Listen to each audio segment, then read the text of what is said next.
What if the world's oldest library isn't buried beneath ash or locked in a forgotten tomb, but scattered beneath an ocean of sand that stretches farther than most nations? What if the true genesis of human civilization doesn't rest in the fertile valleys we've been taught to revere, but beneath the largest desert on Earth?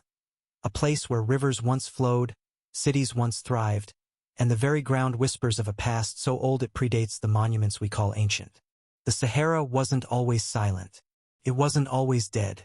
If you're drawn to the kind of history that hides beneath sand and silence, the kind that challenges every timeline we thought was settled, then leave a like on this journey. Subscribe only if you're ready to question what first really means. And tell me in the comments, where are you listening from tonight? What does the night look like through your window as we descend together into a desert that remembers everything? We are told the Sahara is 9 million square kilometers of desolation. We are told it has been this way for thousands of years. A natural barrier, a place of extremes, a void where nothing grows and nothing remains. But what if that telling is incomplete? What if the Sahara is not a graveyard, but a tomb? One that was sealed not by time alone, but by a catastrophic shift in the planet's climate. A transformation so total that it buried an entire epoch of human achievement beneath dunes that move like slow tides across a drowned world. There is conflict at the heart of the Sahara. Not the conflict of nations or tribes, but something deeper, an unresolved tension between what we see and what the ground itself remembers. The age of the desert, as we measure it, does not align with the evidence of what came before the desert. And that evidence is mounting, piece by buried piece, like a story assembling itself in reverse. Let us begin with water. The Sahara, as it exists now, is a geological adolescent. Its current phase of extreme aridity, this vast, hostile expanse we recognize today, is only about 5,000 to 6,000 years old. This is not ancient by the standards of deep time. This is recent. This is practically yesterday when set against the span of human existence. But before this desert, there was something else entirely. Between approximately 15,000 and 5,000 years ago, the Sahara was green. Not metaphorically, not partially. It was a living, breathing ecosystem known to scientists as the African Humid Period, or the Green Sahara. Satellite imaging, ground-penetrating radar, and sediment analysis have revealed an astonishing truth. Beneath the sand lie the fossilized channels of rivers, vast, ancient rivers, that once carved their way across what is now emptiness. These were not small streams. They were arteries of civilization. The Tamanrasset River, for instance, flowed from the Hoggar Mountains, stretching over 1,000 kilometers, joining tributaries that drained a watershed the size of modern France. Paleolake Megachad, at its height, covered an area larger than the Caspian Sea, an inland ocean in the heart of what is now dust and wind. The ancient river Nile once had siblings, phantom rivers that have no names in our maps because they vanished before our recorded history even began. Imagine it. Imagine grasslands where dunes now roll. Imagine forests where stone now cracks in the heat. Imagine people, our ancestors, thriving, building, remembering, in a landscape that would, within a few brutal centuries, turn hostile and unrecognizable. And they left traces. In the Tassili Eniger Plateau, in the highlands of southern Algeria, there are rock art galleries that stretch for hundreds of kilometers.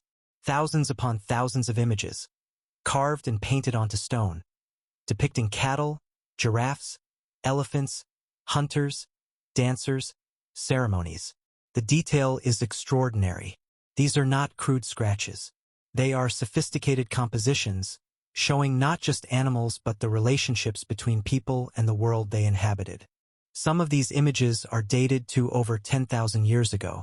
They show a culture or cultures that understood agriculture, animal husbandry, ritual, community. They were not nomadic in the way we imagine early humans, aimless wanderers scraping by. They were settled enough to create art that required time, intention, and cultural continuity. But the most unsettling images are the ones that don't fit the timeline we've been given. Among the pastoralists and hunters are stranger figures, elongated beings, heads rounded and featureless, bodies depicted in postures that suggest reverence or interaction with something not easily explained. Scholars call them roundhead figures, dated to the earliest layers of Saharan rock art, some perhaps as old as 12,000 years. Who were they? What were they remembering? And then there are the structures. In Nabta Playa, near the Egyptian-Sudanese border, a stone circle stands that predates Stonehenge by at least 1,000 years. It is aligned astronomically, tracking the summer solstice with precision. Beneath it, buried intentionally, are megalithic sculptures of cattle, shaped from bedrock and placed in hidden chambers. This was not accident. This was cosmology encoded in stone. This was a people who understood the stars and built accordingly. Why do we not speak of this place as we speak of Sumer or Egypt? Why is it footnoted, marginalized, treated as an interesting anomaly rather than what it might truly be, evidence of a sophisticated culture that arose, thrived, and was erased not by conquest, but by climate? Here is where the conflict deepens. Conventional archaeology places the rise of complex, literate civilizations in Mesopotamia around 3500 BCE, the Sumerians, cuneiform, the first cities. Egypt follows, coalescing into dynastic power by 3100 BCE. These are our anchors. These are the firsts. But if the Sahara was green and inhabited until around 5,000 years ago, well into the period when Sumer and early Egypt were emerging, then the people of the Green Sahara were contemporaries, not prehistoric shadows. They were living, building, creating culture in the same centuries that we assign to the birth of civilization elsewhere. And when the climate shifted, when the monsoon rains failed and the rivers dried and the lakes evaporated, where did they go? Migration, displacement, desperation. Entire populations forced to abandon a world that was dying beneath their feet. Some went south, some east. Archaeological evidence shows a sudden influx of people into the Nile Valley around 5,000 to 6,000 years ago. Not a slow drift, an exodus. What knowledge did they carry with them? What stories, what technologies, what cosmologies forged in a land that no longer exists? But the rivers and the rock art are only the surface. In recent years, satellite technology has unveiled something more concrete, more undeniable. Using synthetic aperture radar and infrared imaging, tools that penetrate sand and see what the human eye cannot, researchers have identified geometric anomalies beneath the Sahara. Patterns, shapes, rectangles and circles and lines too straight to be natural. In 2011, satellite archaeology revealed over 17 potential buried pyramids in Egypt alone, along with thousands of settlements previously unknown. But the Sahara hides more. Ground-penetrating surveys in Chad, Niger, Mauritania, and Libya have detected foundations, walls, roadways, infrastructure that suggests organized, centralized communities. Not villages, cities. One of the most compelling discoveries is in the Ergchek, a sand sea in Mauritania. Beneath the dunes, magnetometry has mapped a grid settlement covering several square kilometers. The regularity is unmistakable. Streets intersecting at right angles. Clusters of structures suggesting districts, possibly specialized craft areas or administrative centers. And at the heart of it, a large circular feature, likely a central plaza or ceremonial ground. No excavation has been conducted. The cost, the logistics, the sheer depth of sand, it is prohibitive. So it remains there, mapped but untouched, a ghost city waiting beneath the weight of millions of tons of sand. How many more are there? How many settlements, how many centers of culture and trade and knowledge lie undetected because we have not yet looked, or because the technology to see them has only just arrived? And then there are the stones, scattered across the Sahara, in places so remote that few have ever walked among them, are megalithic structures that defy easy explanation. These are not natural formations. They are quarried, transported, arranged. In the Adrar Plateau of Mauritania, there are stone circles and standing stones, some over 3 meters tall, arranged in alignments that stretch for kilometers. Their purpose is unknown. Their age is debated, but the oldest estimates place them well before 3000 BCE. They sit in silence, baking in heat that warps the air, unvisited by anyone except the occasional herder or expedition team. In the Sahara Desert, one of the most inhospitable places on Earth, French explorers in the 1960s documented stone monuments that showed evidence of astronomical orientation. Again, we see this pattern, an obsession with the sky, with solstices, with tracking celestial cycles. Why? Because they needed to. Because knowing the movements of the heavens meant survival, knowing when the rains would come, when to plant, when to move herds. This was not primitive superstition. This was applied astronomy born of necessity and observation. But the scale of some of these alignments suggests something beyond practical calendrics. There is a symbolic dimension, a cosmological architecture embedded in these stones. They are markers, but of what? Territorial boundaries? Sacred geographies? Memorials to events or beings we can no longer name. The stones do not answer. They only stand and wait and endure. Now let us turn to the stories. Every culture that borders the Sahara carries myths of a time before the desert. The Tuareg, the Berbers, the ancient Egyptians, the Dogon, all of them remember a past when the land was fertile, when gods walked among men, when the world was different. The Egyptians spoke of Zep-Tepi, the first time, an epoch of divine rule and cosmic order that preceded the dynastic age. In their cosmology, the gods established the principles of civilization, writing, architecture, agriculture, law, and then withdrew, leaving humanity to carry on the legacy. This was not mythology in the sense of fantasy. For the Egyptians, Zep-Tepi was history, a literal era that existed before the records we can verify. Where did this memory come from? If we overlay the timeline of the Green Sahara onto the mythological timelines of Egypt, we find a disturbing resonance. The African humid period ends around 5,000 years ago, just before the unification of Egypt and the establishment of the First Dynasty. The pre-dynastic period, from roughly 6,000 to 5,000 years ago, shows sudden leaps in cultural sophistication, monumental architecture, complex religious systems, hieroglyphic writing emerging seemingly overnight. Is it so unreasonable to suggest that this was not spontaneous generation, but inheritance? That the displaced peoples of the Sahara brought with them not just their bodies and their livestock, but their knowledge, their cosmologies, their accumulated wisdom from centuries of thriving in a world that was now drowning in sand? And it is not only Egypt. Sumer, in distant Mesopotamia, shares peculiar echoes with the myths of North Africa. The Sumerian king list speaks of antediluvian kings who ruled for impossibly long spans, tens of thousands of years, before the Great Flood reshaped the world. After the flood, kingship descended from heaven again. But the reigns were shorter, more human. The flood is not unique to Mesopotamia. It is a motif that repeats across continents. In North Africa, the oral traditions of the Sahara speak of a time when the waters rose and then receded, when the land transformed, when the old world ended and the new one began in scarcity and struggle. Is this the same event, remembered differently? Or are these parallel memories of localized catastrophes, climatic upheavals that destroyed entire worlds and left only fragments of the previous age? Consider the linguistic anomalies. The Berber languages of North Africa and the Cushitic languages of the Horn share structural features that suggest deep, ancient divergence from a common root. Some linguists, controversial as it may be, have proposed connections between Afro-Asiatic language families, a superset that includes ancient Egyptian, Berber, Semitic languages like Sumerian, and Cushitic tongues. If there was a linguistic unity or at least a shared linguistic heritage among these regions in deep prehistory, it would imply not isolated developments but contact, trade, movement, a network. A network. Let that idea settle for a moment.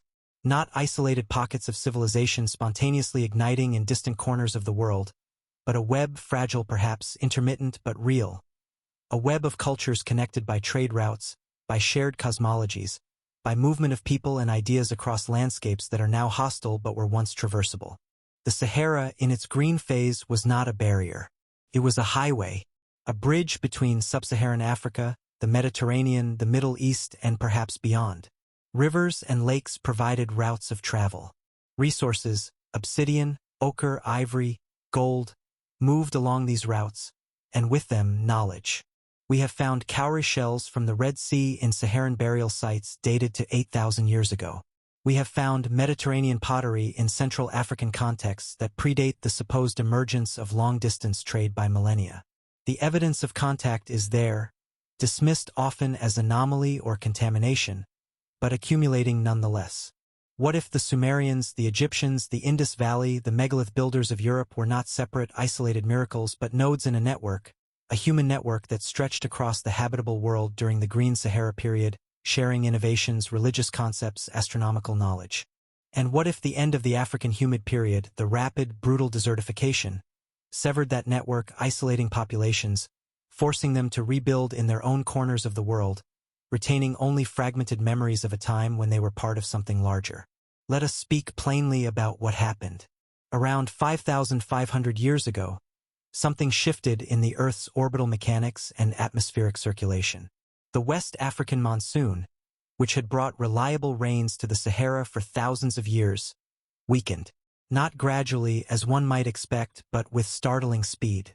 Recent climate modeling and sediment core analysis suggest that the transition from Green Sahara to hyperarid desert occurred in as little as 2 to 3 centuries, perhaps even faster in some regions. Imagine that. Within the span of a few human lifetimes, the rivers stopped flowing. The lakes shrank and vanished. The grasslands turned brown, then gray, then were buried under advancing dunes. This was not a slow decline. This was a collapse. For the people living there, it would have been apocalyptic. Crop failures, the death of herds, desperation, communities fracturing as groups fled toward any remaining water sources. The Nile, fed by sources far to the south, continued to flow, an oasis in an expanding wasteland. It became a refuge, a lifeline, but not everyone made it. Not every community survived the migration. How many were left behind? Their settlements swallowed by the encroaching sand, their stories dying with them. Archaeological surveys of the Nile Valley show a sudden demographic explosion around 3500 to 3000 BCE. Settlements multiply, social complexity increases, monumental construction begins. Where did these people come from? The conventional explanation points to local Neolithic populations gradually intensifying agriculture and social organization. But the genetic evidence tells a more complex story. Studies of ancient DNA from predynastic Egyptian remains show contributions from multiple source populations, some local, yes, but others with genetic markers linking them to the Sahara, to the Levant, to sub-Saharan Africa. This was not a single, homogeneous culture evolving in isolation. This was a convergence, a mixing of peoples driven together by catastrophe, pooling their knowledge, their labor, their gods. And they built. Oh, how they built. The pyramids, the temples, the monumental art of dynastic Egypt. All of this emerges in the centuries immediately following the desertification of the Sahara. Is it coincidence? Or is it the flowering of a knowledge that was carried from a place that no longer exists, applied with new intensity, new urgency, by a people who had seen their world die and were determined to create something eternal in the new one? But the engineers of the Green Sahara did not vanish entirely into the Nile Valley. Some went west into what is now the Sahel. Some went south into the highlands and forests. And some may have stayed, adapting, enduring, becoming the desert peoples we know today. The oral histories of the Tuaregs speak of their ancestors as lords of a fertile land, keepers of ancient wells and secret knowledge. They are the inheritors of a geography that exists now only in memory. Their navigation of the desert, unerring, almost mystical in its precision, may be the last living echo of a time when this land was crossable not by desperate marches between oases, but by following rivers that are now buried under hundreds of meters of sand. In Mali, the Dogon people possess astronomical knowledge that has puzzled researchers for decades. They speak of Sirius B, a white dwarf star invisible to the naked eye, centuries before European astronomers confirmed its existence with telescopes. Where did this knowledge come from? The standard explanations are contamination, contact with European missionaries or explorers who shared astronomical knowledge. But what if the answer is older? What if the Dogon are the custodians of a knowledge passed down from a time when the sky was observed not by isolated tribes, but by a culture with the stability, the resources, and the intellectual sophistication to map the heavens with precision? There is a tendency in archaeology to privilege certain kinds of evidence over others. Stone structures, pottery, metal tools, these are hard evidence. Oral traditions, myths, cosmologies, These are soft, unreliable, tainted by time and retelling. But what if we are wrong to dismiss the stories? What if mythology is not fantasy, but compressed history, events and truths encoded in narrative form, passed down through generations because writing had not yet been invented, or because the writing was lost, or because the cultures that survived the collapse did not have the resources to maintain literacy? The myths of a great drying, a world-ending transformation, the retreat of the gods. These are consistent across North African and Near Eastern traditions. They describe, in symbolic language, an actual event, the end of the Green Sahara. And if we are willing to accept that, then what else in these myths might be memory rather than imagination? The gods who brought knowledge, the civilizers who taught agriculture, writing, astronomy, the beings from the sky or from distant lands who arrived before the current age. Are these metaphors for cultural diffusion, for the arrival of displaced populations carrying advanced knowledge? Or are they something we do not yet have the context to understand? I have walked among ruins in the desert, not the Sahara, but deserts elsewhere, places where stone buildings stand in landscapes that cannot support them now. There is a particular silence in these places. It is not the absence of sound. It is the presence of absence, the weight of all the voices, all the footsteps, all the daily life that once filled these spaces and is now gone. The stones do not explain themselves. They do not offer context. They simply exist, mute testimonies to the fact that people were here, people built this, people lived. And then they didn't. The Sahara's ruins are the same. When you stand in front of a rock wall carved with images of cattle and dancers, when you place your hand on a standing stone aligned to a solstice sunrise, you are touching the work of someone who saw the same stars you see, who wondered the same questions you wonder. They were not primitive. They were us, separated only by time and the accident of climate. Beneath the sand, the ground remembers everything.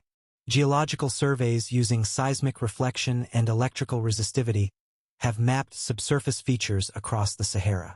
They reveal layers, strata of ancient soils, buried lakebeds, fossilized root systems from forests that grew and died thousands of years ago. And in these layers, there are anomalies, pockets of organized sediment, linear features that suggest human modification, compacted areas indicating foundations or roadways. But we have barely scratched the surface. The Sahara is immense, larger than the contiguous United States. Most of it has never been surveyed with modern technology. Most of it remains archaeologically unexplored, not because there is nothing to find, but because the conditions are harsh, the funding is limited, and the political situations in many Saharan nations make long-term research expeditions difficult or impossible.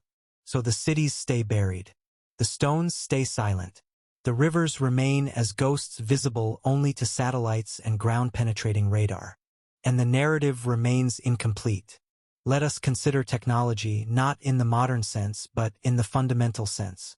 A technology is a method, a tool, a way of solving a problem that requires understanding of principles. The people of the Green Sahara possess technologies we rarely credit them with. Water management, for instance. In a landscape dependent on seasonal rains, the ability to store water, to dig wells that reach deep aquifers, to construct cisterns and canals, these were not trivial skills. They required engineering knowledge and understanding of geology and hydrology. At Nabta, archaeologists found evidence of deep wells dug into the bedrock, sophisticated for their age, suggesting a level of planning and communal labor that implies social organization far beyond simple nomadic bands. In the highlands of the Sahara, there are remnants of terracing, agricultural modifications to capture and retain water in mountainous terrain. This is the same technology used by later civilizations in the Andes, in the Mediterranean, in Asia. It is not unique, but its presence here, in this time, challenges our assumptions about when and where such practices originated. And then there is the stonework. The megaliths of the Sahara are not crudely stacked. They are shaped, fitted, erected with precision. Some of the standing stones weigh several tons. Moving them even short distances required coordination, tools, probably levers and sledges, possibly rollers. It required planning and a workforce organized under leadership that could command such efforts. This is not the work of primitive societies. This is the work of cultures with surplus food, surplus time, surplus social cohesion, to devote to projects that served symbolic or astronomical purposes. And there are inscriptions. Scattered across the Sahara, on rock faces and cave walls, are marks that are not images. They are symbols. Lines, circles, grids, repeated patterns that suggest not decoration, but notation. Some researchers call them proto-writing. Others dismiss them as doodles, meaningless scratches. But the patterns repeat. They appear in different locations, sometimes hundreds of kilometers apart, with consistent forms. In the Mesac Cetafet Plateau in Libya, there are thousands of these markings. They are found alongside the more famous rock art, but they are distinct. They are not representational. They are abstract. Could they be counting systems? Calendrical marks? Property signs? Clan identifiers? We do not know. No Rosetta Stone exists for these symbols. They remain unreadable, a language, if that is what they are, that died before it could be preserved in a form we recognize. But their existence suggests something crucial. The people of the Green Sahara were experimenting with symbolic representation of information. They were on a path toward writing, toward codifying knowledge in permanent form. And then the climate changed, and the path ended. Earlier, I spoke of a network, a web of cultures connected during the Green Sahara period. Let us examine this more closely. The presence of shared motifs across vast distances is striking. Spiral designs appear in rock art from the Sahara, the Mediterranean, the British Isles. Are these independent inventions or diffusion? The astronomical alignments of megalithic structures, whether in Nabta Playa, Stonehenge, or the temples of Malta, show a common concern with solar and stellar cycles. Is this convergent practice born of universal human observation of the sky, or was there, at some point, an exchange of knowledge? Ancient trade goods tell a story of movement. Obsidian from sources in the Ethiopian highlands has been found in North African sites thousands of kilometers away. Lapis lazuli from Afghanistan appears in pre-dynastic Egyptian graves. Tin, necessary for bronze, was transported across continental distances to reach the smiths of the ancient Near East. These were not short journeys. These were expeditions, trade routes maintained over generations, requiring way stations, guides, translators, safe passage agreements between cultures. The Sahara, when it was green, sat at the crossroads of this world. It was not peripheral. It was central. And when it died, the crossroads closed. The routes were severed. The cultures that had interacted, that had shared and influenced one another, were isolated. What was lost in that isolation? What technologies, what ideas, what potential futures evaporated because the connective tissue of human exchange was ripped away by environmental catastrophe? We call Sumer the first civilization. We call Egypt the cradle of culture. But the Sumerians did not call themselves first. Their own myths speak of ages before, of knowledge given by the Apkallu, the 7 sages who came before the flood and taught humanity the arts of civilization. The Egyptians, too, looked backward to Zep Tepi, the first time when the gods ruled directly. These are not origin stories in the sense of creation ex nihilo. These are stories of restoration, of remembering, of receiving wisdom from an age that came before. What if they are right? What if the first civilizations we recognize are not the first at all, but the first recoveries, the first successful attempts to rebuild, to reconstitute complex society after a collapse so total that it erased the preceding age from all but mythological memory? The Green Sahara, and the cultures it sustained, ended approximately 5,000 years ago. Sumer and Egypt emerge in recognizable form shortly thereafter within a few centuries. Coincidence or consequence? The archaeological record is not a complete document. It is a fragmented, biased sample of what once existed. Materials decay, stone lasts, mud brick crumbles, wood rots, papyrus burns. Only in the driest conditions or the most waterlogged do organic materials survive. Most of what ancient peoples made, most of what they wrote, wore, used daily is gone. And in the Sahara, even stone is buried. We have excavated less than 1%, perhaps less than 0.1%, of the sites we know exist beneath the sand. Most sites we do not even know exist. They are invisible, waiting for a chance detection by satellite or a stray discovery by a herder or a geologist surveying for minerals. Each excavation that does occur reveals complexity that was not anticipated. Nabta Playa was unknown to archaeology until the 1970s. The satellite pyramids of Egypt were undetected until 2011. The river systems of the Sahara were theoretical until ground-penetrating radar confirmed them in the 1990s and 2000s. What else is there? What other cities, what other monuments, what other records lie beneath the dunes? Undetected, their existence not even suspected. Geologically, the Sahara is undersampled. Sediment cores, long cylinders of earth drilled from lakebeds and deposited sediments, provide climate records going back tens of thousands of years. But in the Sahara, such cores are rare. The logistics of drilling in remote, politically unstable regions with no infrastructure are daunting. The cores that exist paint a picture of climate fluctuation, cycles of wet and dry periods stretching back into the Pleistocene. But the resolution is coarse. We see the broad strokes. We miss the details. How rapid were the transitions? Were there brief reversals, periods of temporary reprieve before the final desiccation? What were the precise triggers, orbital mechanics alone, or feedback loops involving vegetation die-off, dust storms increasing albedo, changes in ocean circulation? And most critically for our purposes, what was happening culturally during these transitions? Were there pulses of migration corresponding to each climate shift? Were there periods of cultural fluorescence in the good centuries between dry phases? We do not have the data to answer these questions definitively. The gaps are vast. The uncertainty is enormous. And that uncertainty is, perhaps, the most unsettling truth of all, because it means the story could be far older, far more complex than we currently imagine. The Sahara grows. Even now, the southern edge of the desert advances and retreats in cycles driven by rainfall variability. In drought years, the Sahel, the transitional zone between desert and savanna, shrinks. Dunes march southward. Vegetation dies. In wetter years, the desert retreats slightly. Grasses return. Life reasserts itself. But the long-term trend, over the past 5,000 years, has been expansion. The desert has grown and it has consumed. It has swallowed wells, settlements, agricultural zones that existed at its margins. And with each advancement, it buries evidence. A settlement abandoned in 3000 BCE might have been visible, its walls standing, its artifacts scattered on the surface, for centuries.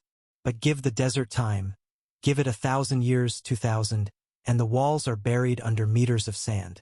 The artifacts are scattered, abraded, lost. The desert is not a passive container of history. It is an active agent of erasure. And yet, ironically, the desert also preserves.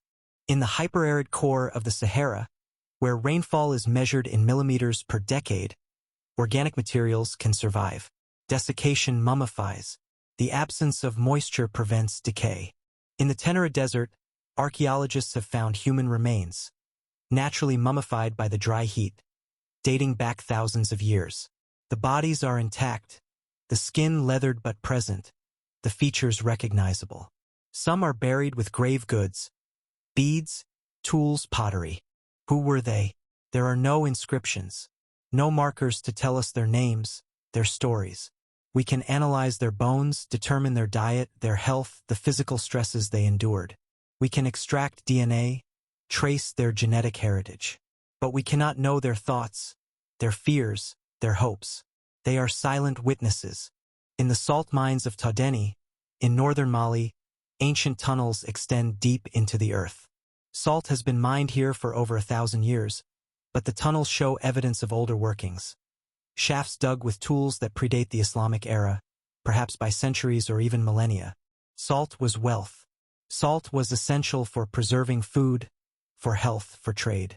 Control of salt sources meant power. Were there salt empires in the Green Sahara? Were there trade networks centered on this vital resource? Networks that collapsed when the desert made the routes untenable? Let us return to the question of writing.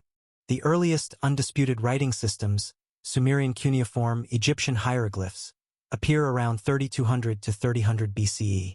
They emerge seemingly suddenly, though precursors exist.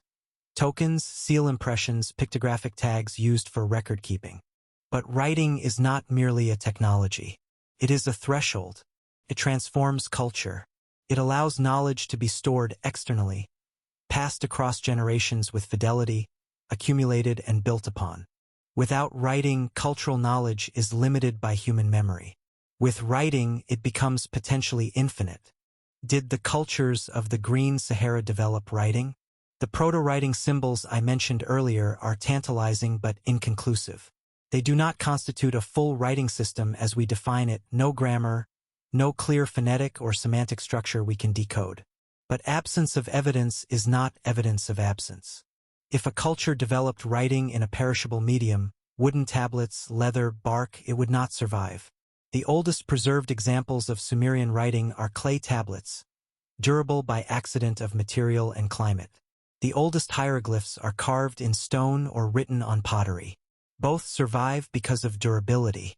In the Sahara, what would survive? Stone carvings, yes.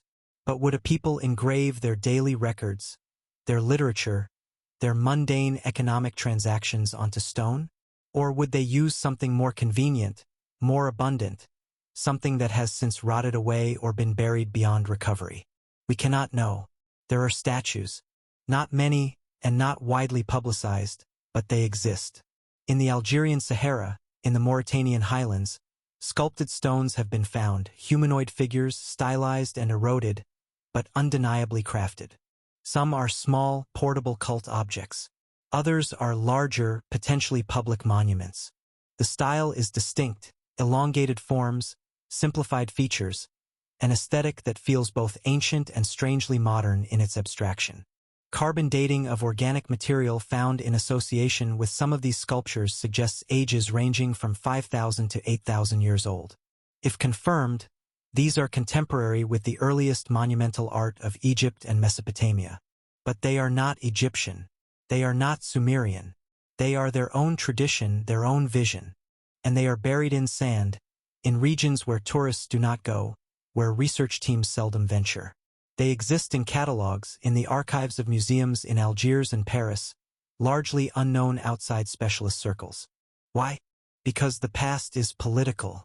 Narratives about who was first, who was civilized, who contributed what to human heritage, these are not neutral academic questions. They are entangled with national identity, with colonial histories, with claims to legitimacy and prestige. For much of the 20th century, archaeology in Africa was conducted by European colonizers who often saw their role as uncovering the lost achievements of classical civilizations, Egypt, Rome, Phoenicia, and who dismissed sub-Saharan and Saharan cultures as prehistorical, as peoples without history. This bias shaped what was excavated, what was funded, what was published. Even today, the archaeology of the Sahara is under-resourced. The nations of the Sahel and North Africa face immense challenges: political instability, poverty, conflict. Funding for archaeology competes with immediate human needs. International research teams require permissions, partnerships, security. In regions affected by insurgency or civil war, archaeological work is impossible. So the sites remain unexcavated. The questions remain unanswered. And the dominant narrative, civilization begins in Sumer and Egypt, persists not necessarily because it is complete, but because it is familiar, and because the evidence that might complicate it is buried where we are not looking. But the desert is not empty. It has never been empty. The Tuareg, the Tubu, the Sahrawis, the Berber peoples, they live here still. They navigate dunes that look identical to the outsider's eye. They find water where satellite maps show none. They read the landscape as you read this sentence.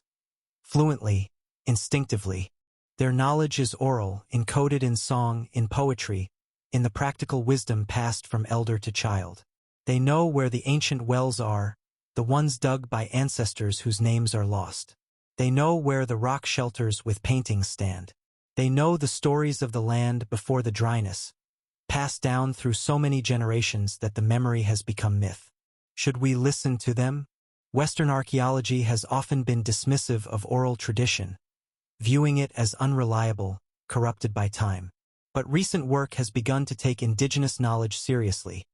recognizing that oral histories can preserve real events over astonishing timescales, especially when those events are traumatic, foundational, world-changing. The indigenous Australians, for example, have oral traditions describing coastlines and landmarks that existed before sea levels rose at the end of the last ice age, events over 10,000 years ago. Geological and archaeological evidence has confirmed these stories are accurate. If Aboriginal Australians can remember 10,000 years, why not the peoples of the Sahara? Consider the architecture of a desert people. The traditional homes of the Sahara are built with materials at hand: stone, mud brick, woven mats. They are designed to regulate temperature, thick walls to insulate against the ferocious heat of day and the bitter cold of night, courtyards to capture and channel the rare breezes, roofs that shed the infrequent rains without collapsing. This is sophisticated environmental design born of necessity. It is not primitive. It is adaptive, refined over countless generations. And it raises a question. If modern Saharan peoples possess such knowledge, refined to the specific challenges of this environment, what knowledge did the peoples of the Green Sahara possess, refined to theirs? A fertile Sahara would have presented different challenges. Managing seasonal floods, storing surplus grain, defending territory made valuable by productivity. These would have driven their own innovations: granaries, fortifications, systems of governance to manage resources and mediate disputes. None of these need to have left traces we can easily recognize. A mud brick granary, collapsed and eroded, looks like a low mound. A wooden palisade rots away entirely. Social technologies, laws, customs, rituals leave no physical trace unless written down. There is a silence in academia around the Sahara. Major conferences on the origins of civilization focus on the Fertile Crescent, the Indus Valley, the Yellow River, Mesoamerica. The Sahara, when mentioned at all, is treated as a marginal zone, a place where transitions happened but not primary developments. This is changing slowly. A new generation of researchers, many from African nations themselves, are demanding a reassessment. They are applying new technologies, conducting surveys, publishing findings that challenge the Eurocentric models of the past. But the weight of established narrative is heavy. Textbooks are slow to change. Popular understanding lags even further behind. And so the pyramids of Giza remain the iconic symbol of ancient civilization, while the stone circles of Nabta Playa remain unknown to most people, even those with an interest in history. This is not conspiracy. This is inertia. This is the way paradigms work. They resist change until the accumulation of anomalies becomes too great to ignore. We may be approaching that point. Technology is accelerating discovery. Drones equipped with LiDAR, light detection and ranging, can map terrain beneath vegetation and sand with astonishing resolution. What once required years of ground survey can now be accomplished in days. In the rainforests of Central America, LiDAR has revealed entire Maya cities previously hidden beneath jungle canopy. Could the same be done in the Sahara? The challenge is different. Jungle canopy is dense but shallow, a few dozen meters at most. Sand dunes can be hundreds of meters deep. LiDAR penetrates vegetation well, but sand absorbs and scatters light. It is less effective, but other technologies exist. Ground-penetrating radar, magnetometry, electrical resistivity tomography. These can see beneath the surface, mapping subsurface structures without excavation.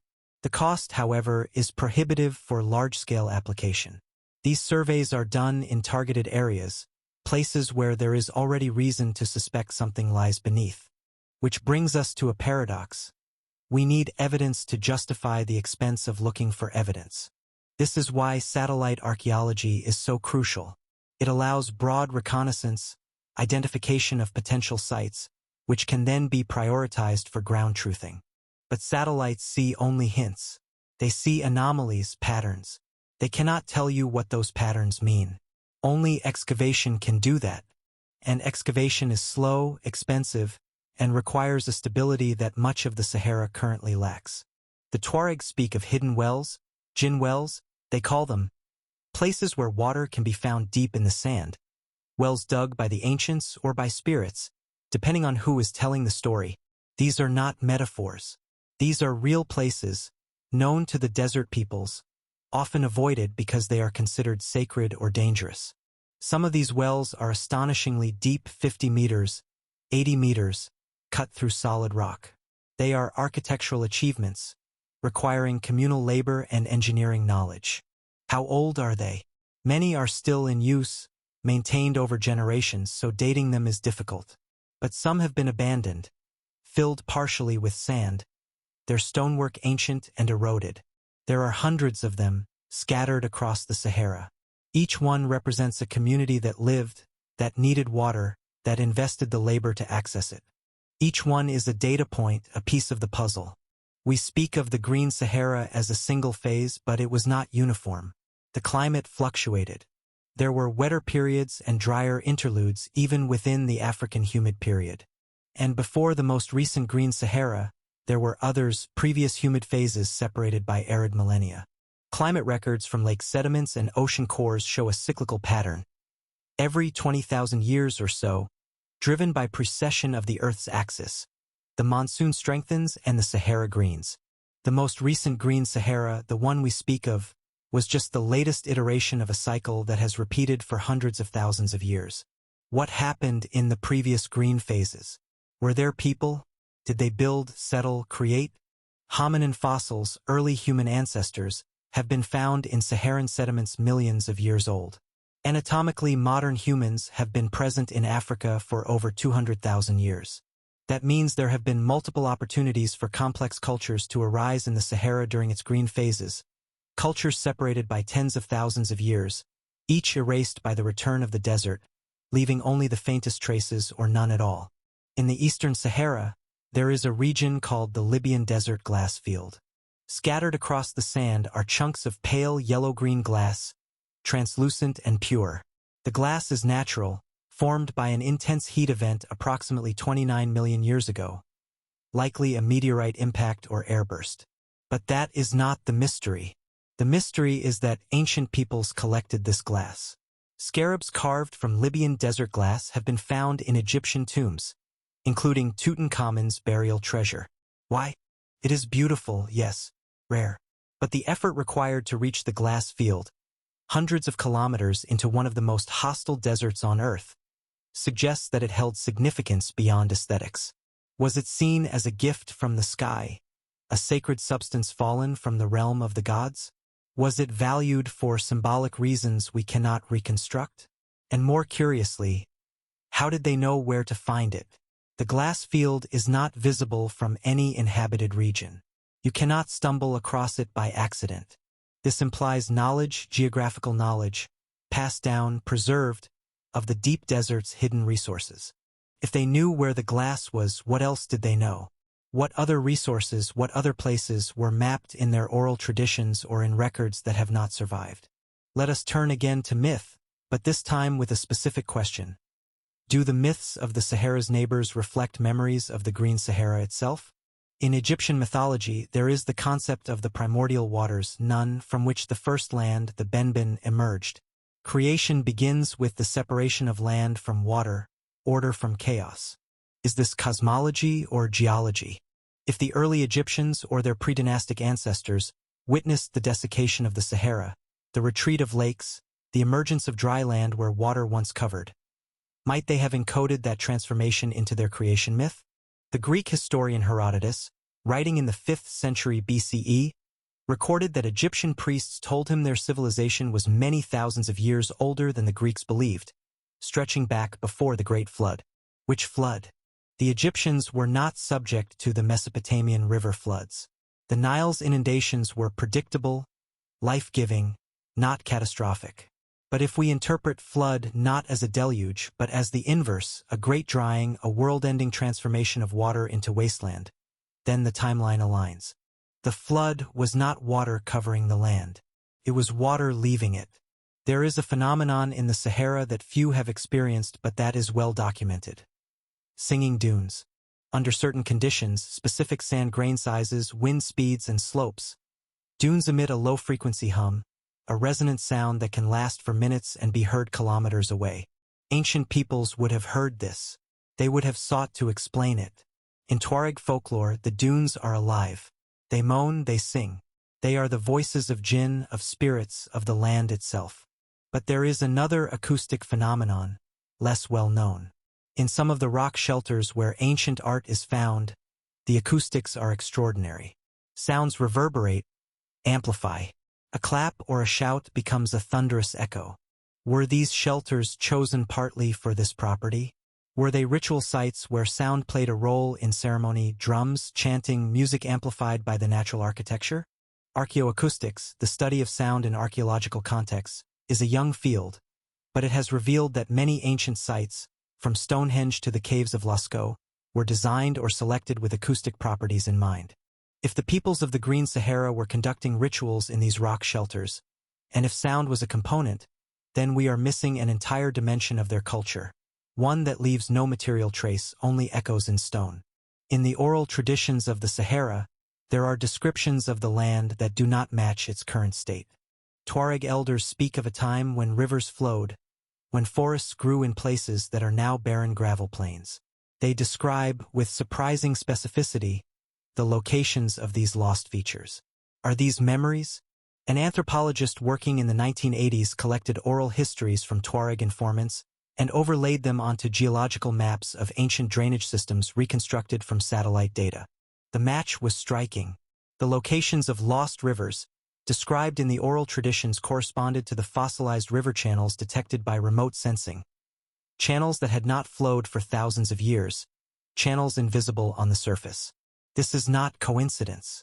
This is preserved knowledge. But how was it preserved? Through poetic recitation, through song, through geographic knowledge passed from parent to child, encoded in the names of places, in the stories of ancestors' journeys. This is a map not drawn but spoken, a map that predates any cartographic tradition we recognize, and it has endured for millennia. Genetics offers another line of inquiry. Population studies of modern North African and Sub-Saharan peoples show complex patterns of ancestry, mixtures of ancient lineages that diverged tens of thousands of years ago and then came back into contact, blending. One of the most intriguing findings is the presence of shared genetic markers across populations that are now separated by the Sahara. These markers indicate gene flow, interbreeding, migration that occurred during periods when the desert was not a barrier. The most recent period of significant gene flow aligns, predictably, with the Green Sahara phase. Populations from the Sahel, North Africa, and the Mediterranean show genetic contributions from one another that date to roughly 5,000 to 8,000 years ago. This is the signature of contact, of movement, of a time when the Sahara was a crossroads. But there are older signals too, genetic contributions dating back 15,000, 20,000, even 30,000 years, suggesting that the Sahara has been a permeable boundary on and off throughout human history. Each green phase brought people together. Each arid phase isolated them. This pulsing connectivity shaped human diversity in Africa, and by extension, the world. If the cultures of the Green Sahara achieved any level of literacy, where are their texts? This question haunts me. We have clay tablets from Mesopotamia by the thousands. We have papyri from Egypt, though fewer, preserved by the desert dryness. We have inscriptions on stone from countless cultures. But from the Sahara we have ambiguous symbols and nothing more. Perhaps there was no writing. Perhaps literacy did not develop in this time and place. Or perhaps it did, but the medium did not survive. Imagine a culture that wrote on wood, on leather, on woven textiles. Imagine archives stored in structures of mud brick, vulnerable to collapse, to moisture, to fire, to the simple passage of time. The Library of Alexandria burned. The libraries of countless other ancient cities are lost. We know they existed because later sources reference them, but the texts themselves are gone. If the Sahara had libraries, who would reference them? If the cultures that created them were destroyed by climate catastrophe, who would remember? No one. They would vanish completely, leaving only the stones and the art and the whispers in the myths of their survivors. What I am suggesting, what the evidence, fragmentary as it is, suggests, is a fundamental shift in perspective. We view the emergence of civilization in the Nile Valley and Mesopotamia as the beginning. But what if it was a recovery? What if the sudden appearance of complex society in these regions around 3000 BCE was not spontaneous generation, but the reconstitution of knowledge, practices, and social structures by populations fleeing environmental collapse elsewhere. The Sahara was larger, more geographically diverse, and for thousands of years, more habitable than the narrow river valleys that succeeded it as centers of civilization. Why would we assume that nothing of significance happened there? Because we have not looked. Because the evidence is buried. Because the narrative we inherited from 19th and 20th century archaeology focused on the great civilizations of Egypt and Mesopotamia and treated the surrounding regions as peripheral. But periphery is a matter of perspective. From the vantage point of the Green Sahara, Egypt was the periphery, a marginal zone at the desert's edge. The center was elsewhere, and it is now under sand. How much sand lies above the past? This is not a rhetorical question. It is calculable in principle. The Sahara's sand seas, the ergs, cover about 25% of the desert's total area. The rest is gravel plains, rocky plateaus, mountains. But that 25% is still over 2 million square kilometers, and in many places the sand is deep, averaging 20 to 30 meters, but in some ergs reaching depths of over 100 meters. That is a staggering amount of material, all deposited in the last few thousand years, burying everything that existed before. To excavate beneath that sand, in anything but the most targeted way, is impractical. The sand shifts. It fills in trenches as fast as they are dug. It abrades equipment. It makes systematic survey nearly impossible. This is why satellite archaeology is so essential for the Sahara. It allows us to see through the sand, at least partially, to identify targets worth the immense effort of excavation. But the satellites themselves have limitations. They can detect anomalies, but not all anomalies are archaeological. Some are geological, natural formations that happen to have geometric shapes. Some are modern, abandoned military installations, old well sites, test drilling. Each potential site must be verified on the ground, and the Sahara has millions of potential sites. Here is a paradox. The desert destroys, yes, it erodes, it buries, it scatters, but it also preserves. In the hyperarid zones, where no rain falls for decades, organic materials can survive indefinitely. Textiles, leather, wood, normally perishable, become mummified. In the coastal Sahara, in caves near the Atlantic, archaeologists have found fishing nets, over 10,000 years old, still intact. The fibers are brittle, but the knots, the weave, the structure, all preserved. This is extraordinary. It allows us to see technologies that usually leave no trace. But such preservation is localized. It depends on microenvironments, dry caves, salt deposits, sand that has not shifted. Most of the Sahara does not provide these conditions. Most of what was there is gone, or degraded beyond recognition. This means that what we do find is biased toward the durable stone tools, pottery, bone, and toward the lucky spots where preservation occurred. We are missing the full picture, and we will always be missing it. The question is, how much are we missing? Archaeology is a science of inference. We find a stone tool. From its shape, we infer its function. Cutting, scraping, chopping. From its material, we infer trade or movement. Obsidian from a source 500 kilometers away means someone carried it. From its context, the layer of sediment, the associated remains, we infer age, use, the activities of the people who made it. But inference is not certainty. It is probability constrained by what we know. And what we know is limited by what has been studied, what has been published, what has been taught. For the Sahara, the chains of inference are long and fragile. We infer that because we see no writing, there was no writing. We infer that because we see no monumental architecture like the pyramids, there was no complex society. But absence of evidence, again, is not evidence of absence. What if the monuments of the Green Sahara were not stone pyramids, but earthwork mounds, canals, artificial lakes, features that have eroded away or are undetectable without excavation? What if their writing was not on clay or stone, but on perishable materials that are gone? We infer based on what survived. But survival is not random. It is biased.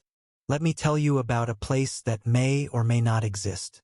In the Ergchek, the sand sea I mentioned earlier, there is a region where satellite magnetometry shows a rectilinear anomaly covering several square kilometers. The signal is strong. It indicates subsurface structures, walls, foundations, compacted surfaces. The layout suggests urban planning. A central area, radiating streets, distinct zones. No excavation has occurred. No ground survey has been conducted. The location is remote, accessible only by weeks of travel across open desert. The nearest water is hundreds of kilometers away. But it is there in the data, a city-sized footprint, buried under sand. If it is real, if it is not some freak geological pattern, it would be one of the largest ancient urban sites in the Sahara, comparable in size to early Sumerian cities. But we do not know what it is. We do not know when it was built. We do not know who built it, what language they spoke, what gods they worshipped.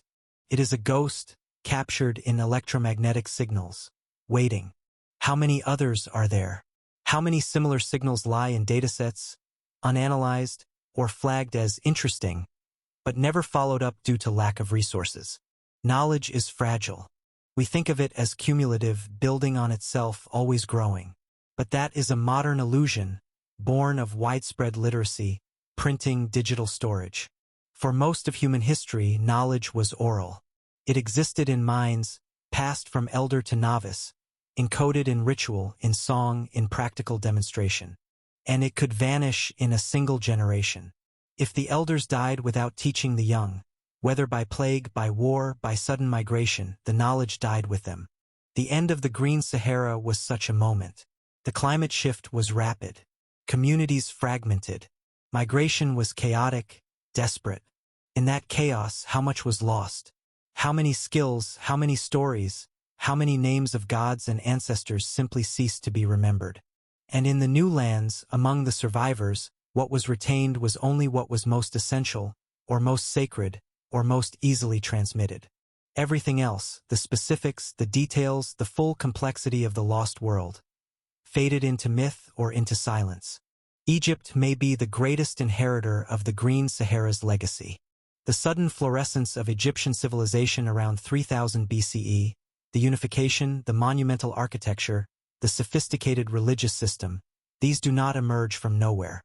Pre-dynastic Egypt, from 4000 to 3000 BCE, shows increasing complexity, but the leap to the dynastic period is abrupt. Writing, in the form of hieroglyphs, appears fully formed. Monumental stone construction begins at a scale unmatched by anything earlier. Where did this come from? The standard answer is local development, intensification of agriculture in the Nile Valley allowing surplus, hierarchy, specialization. But the timing coincides with the end of the Green Sahara. The genetic and archaeological evidence shows an influx of population. The myths speak of a time before a first time. What if Egyptian civilization is, at least in part, a continuation? A preservation of knowledge brought by refugees from a collapsing world to the West. This does not diminish Egypt. It enriches it. It suggests that what we see in the pyramids and temples is not just Egyptian ingenuity, but the synthesis of multiple traditions, the pooling of wisdom from cultures that no longer exist in recognizable form. Water is sacred in the desert. This is not metaphor. This is survival. In Saharan cultures, water sources, wells, oases, seasonal pools are revered. They are the centers of life, the axis around which everything else revolves. And they are remembered. The oral geographies of desert peoples are, above all, maps of water. They know where every well lies, where water might be found after rain, where ancient cisterns still hold moisture. But their cosmologies also reflect water. The Tuaregs speak of a time when the land was blessed with abundance, when rivers flowed freely and no one went thirsty. This is paradise in their telling, not a metaphysical realm but a past state of the world. And it was taken away. In Islamic reinterpretation, this became a moral tale. Humanity's failings led to the punishment of desiccation. But the older, pre-Islamic layer of the story speaks not of sin, but of cycles.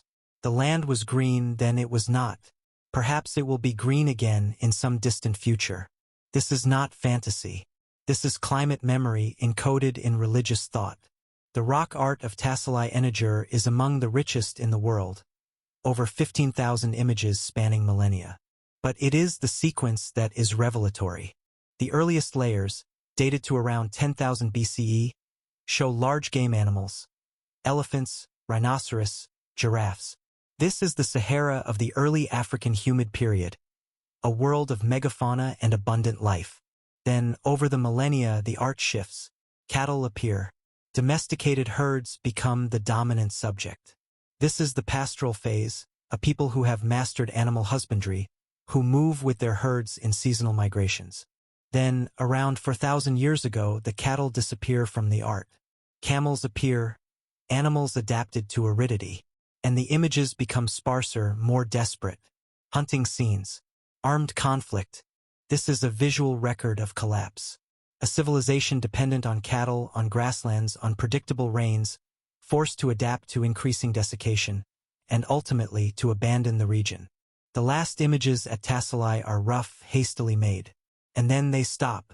The artists are gone. There is a moment, captured in sediment cores, where the change is stark. In lake beds that were once perennial, lakes that held water year-round for thousands of years, there is a boundary layer. Below it, sediments are rich in organic material, pollen from grasses and trees, fossils of aquatic creatures. Above it, there is dust. Just dust. Fine, wind-blown particles, sterile and dead. The transition occurs over centimeters of depth, representing perhaps a few decades or a century at most. The lakes dried up. The life they supported ended, and the human populations dependent on them dispersed. In one lake core from Chad, taken from what was once Megachad's deepest basin, the boundary is so sharp it looks like a knife cut in the extracted sediment. The researchers who drilled it noted the moment they crossed it, the change in texture, in color, in density. It is an apocalypse frozen in mud. Where did they go? We can trace some of them.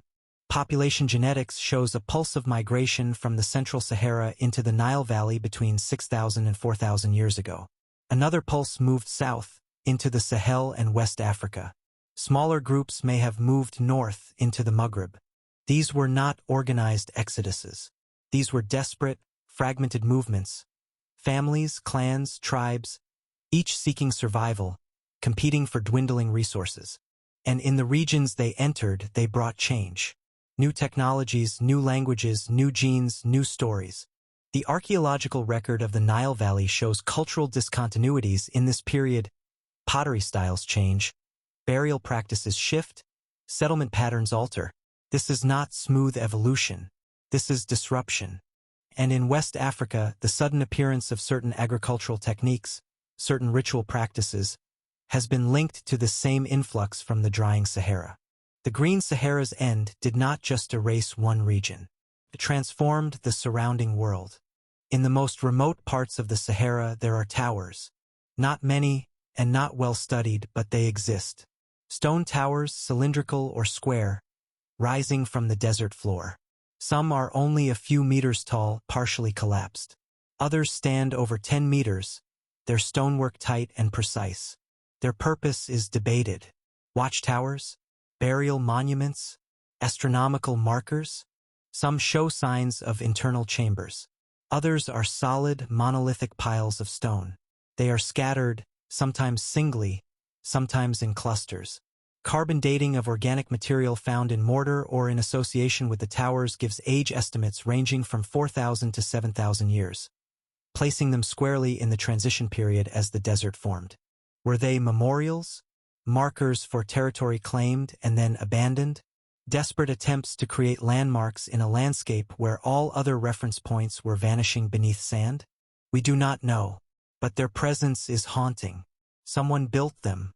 Someone invested labor, intention, purpose, and then left them to stand, alone in the emptiness. Archaeology is unfinished work. Every excavation answers some questions and raises 10 more. Every new technology, LiDAR, ground-penetrating radar, DNA analysis, reveals layers of complexity we did not suspect. The Sahara, in particular, is unfinished. We have barely begun to understand what it holds.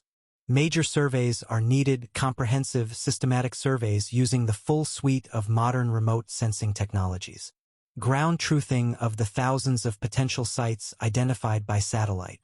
Excavation, where possible, of key locations to establish chronologies, to recover organic materials for dating, to find the direct evidence, texts, structures, artifacts, that would turn inference into certainty. But this requires resources. It requires political stability. It requires international cooperation and a commitment to a region that is often seen as marginal. And it requires a shift in perspective, a willingness to entertain the possibility that the narrative we have told ourselves about the origins of civilization is incomplete, that the first civilizations we celebrate were not first at all, but heirs to something older, something buried beneath the sand. There are silences in the archaeological record, gaps where nothing is found, not because nothing was there, but because the conditions for preservation failed. These gaps are disorienting. We have evidence from one period, then nothing for centuries or millennia, then evidence again. Did people vanish? Did they abandon the region entirely? Or are we simply not seeing them? In the Sahara, these gaps are wide and frequent. We have rock art from 10,000 years ago. Then, in many regions, there is little from 7,000 to 5,000 years ago, the peak of the Green Sahara's decline. Then, nothing or almost nothing until the historic period. Does this mean the Sahara was empty during those silent centuries? No. It means the people left less trace, or the trace has not survived, or we have not yet found it. But the silence is eerie, like a voice cutting off mid-sentence. Obsidian is a volcanic glass, prized for its sharpness. It can be knapped into blades finer than surgical steel. Obsidian sources are geographically limited volcanoes and volcanic highlands. In North and East Africa, the primary sources are in the Ethiopian highlands, the Tibesti Mountains, and a few other locales. And yet, obsidian tools have been found thousands of kilometers from these sources in Niger, in Chad, in Mali, in pre-dynastic Egyptian sites. This is evidence of trade networks. Obsidian does not move by accident.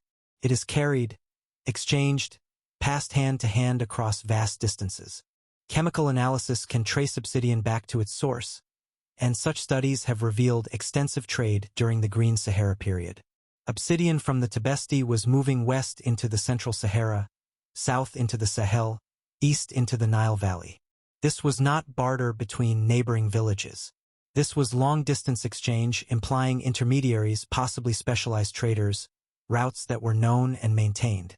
And when the desert formed, these routes were severed. The obsidian trade collapsed. Gold, too, tells a story. Nubia, the region south of Egypt, along the Nile, was famous in antiquity for its gold. The Egyptians called it Kush, and they mined its gold extensively. But Nubia was accessible from the Central Sahara during the Green period. Trade routes, following rivers and lakes that no longer exist, connected Nubia to the heart of the Sahara.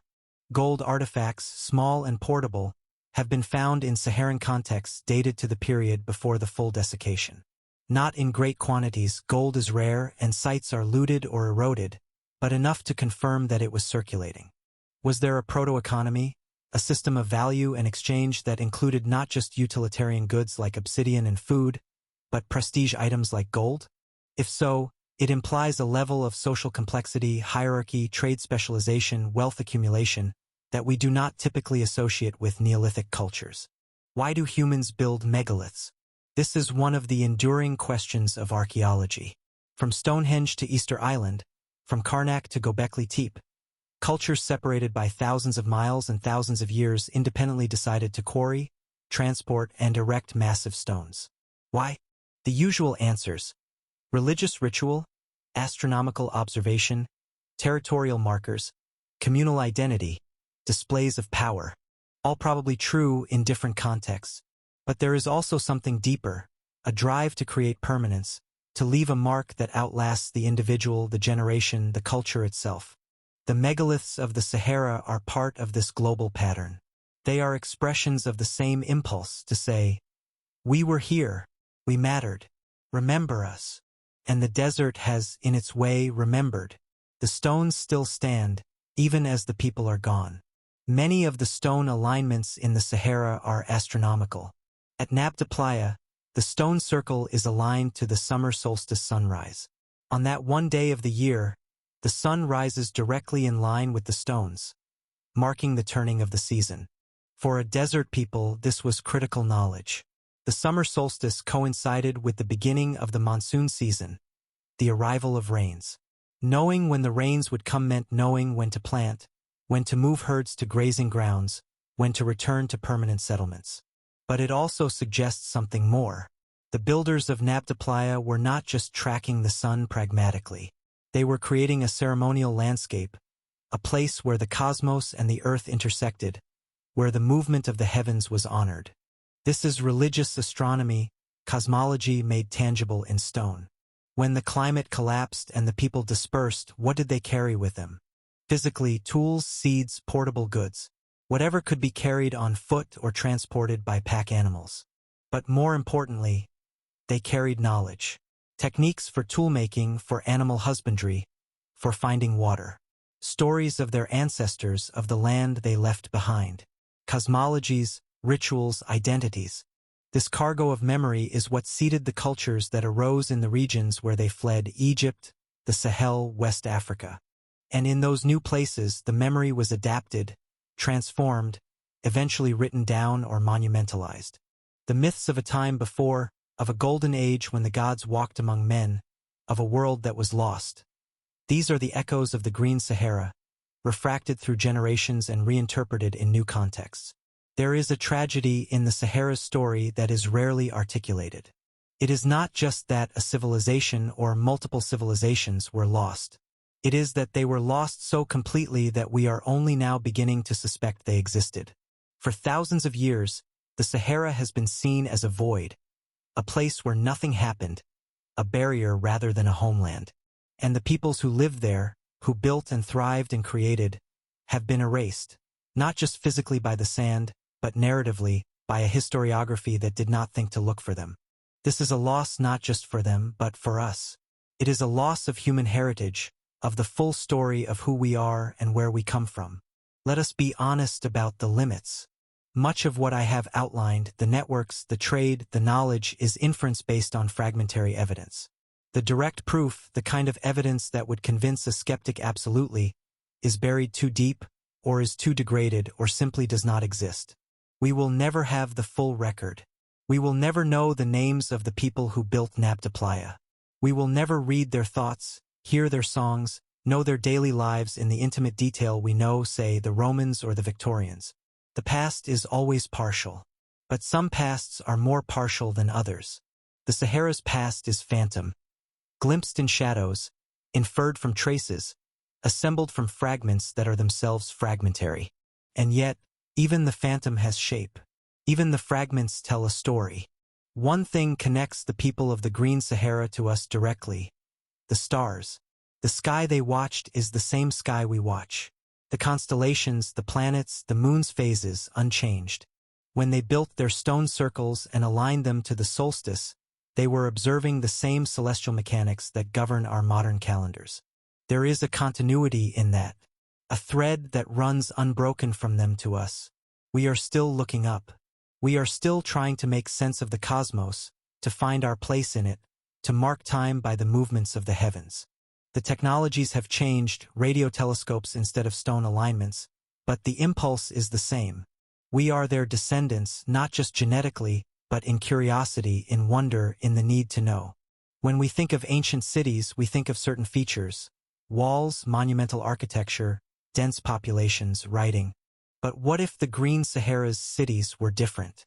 What if they were sprawling, low-density settlements, clusters of structures spread across kilometers, linked by shared ceremonial centers and resource management systems? What if they built primarily with mud brick or thatch, materials that leave little trace? What if their population centers were temporary or seasonal, occupied intensely for part of the year, and then vacated as populations followed herds or water sources? Such settlement patterns would not look like Sumer or Egypt.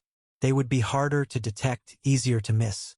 But they would still be urban in the sense of being organized, complex, sustained by agriculture and trade. We may be failing to see Saharan urbanism because we are looking for the wrong form. Agriculture is the foundation of civilization, or so we are told. The Neolithic Revolution, the domestication of plants and animals, allowed populations to settle, to grow, to specialize, to build. In the Sahara, agriculture was practiced during the Green Period. Evidence of millet, sorghum, Possibly early barley cultivation has been found. Cattle were domesticated. Goats and sheep were herded. But the chronology is murky. When exactly did these domestications occur? Were they local innovations, or were they imported? Genetic studies of African cattle suggest domestication events both in the Sahara and in East Africa, possibly independently or in close contact. If Saharan peoples domesticated cattle independently, that is a major achievement, one of only a handful of independent centers of domestication worldwide. And it would place the Sahara at the same level of developmental significance as the Fertile Crescent, the Yangtze Valley, Mesoamerica. In the dry caves of the Sahara, archaeologists have found seeds, ancient, desiccated, but identifiable. Millet grains dated to 8,000 years ago. Sorghum perhaps equally old. These are African domesticates, crops that sustained civilizations in the Sahel, West Africa, and eventually the world. But their domestication is often attributed to the Sahel, to regions south of the Sahara. What if the process began in the Sahara itself during the Green Period and was then carried south as the desert advanced? The evidence is not conclusive, but it is suggestive. And it would rewrite the history of African agriculture, centering it in a region that is now hostile to cultivation but was once its cradle. The pastoral cultures of the Green Sahara were not static. They moved, following seasonal rains, seeking pasture, avoiding overgrazing. This is the logic of pastoralism, a way of life that is sustainable only through mobility. But mobility does not mean simple or primitive. Modern pastoralists, the Maasai, the Tuareg, the Mongols, possess deep ecological knowledge, social systems of great complexity, cultural achievements in art, music, oral literature. There is no reason to assume the ancient pastoralists of the Sahara were any less sophisticated. And their mobility had an effect. They spread genes, they spread culture, they acted as conduits of information across vast landscapes. Not all the changes in the Sahara were natural. There is some evidence, controversial, not universally accepted, that overgrazing by domestic herds may have accelerated the desertification process. The theory is this: as the climate began to dry, herders intensified grazing pressure, stripping vegetation faster than it could regenerate. Bare ground reflected more sunlight, reducing local moisture and rainfall, a feedback loop that pushed the ecosystem past a tipping point. If true, this would be one of the earliest examples of anthropogenic environmental collapse, humans contributing to their own displacement. But the evidence is debated. Climate models suggest the shift would have occurred regardless, driven by orbital mechanics. Still, the question lingers. Did we help destroy the Green Sahara? The Sahara's desertification is a lesson. It shows that climate can change rapidly, that environments humans depend on can become uninhabitable within lifetimes, that civilizations, no matter how adapted, are vulnerable to forces beyond their control. We are living in another period of climate change, anthropogenic this time, driven by our own actions. The patterns are different, but the stakes are the same. Displacement, resource scarcity, the collapse of the systems we have built. The Sahara is a mirror. It shows us what can happen when the world shifts beneath our feet. And it asks, will we respond better than they did? Modern technology is revealing the past in ways that would have seemed like magic even a generation ago. AI systems trained on archaeological data are identifying sites faster than humans can. Machine learning algorithms analyze satellite images, flagging anomalies that human eyes miss. In 2019, an AI system analyzed satellite data of the Sahara and identified over 500 potential new archaeological sites, stone structures, settlements, roads that had never been documented. The AI was not programmed with archaeological knowledge. It was simply trained to recognize patterns. And it found them. This is the future.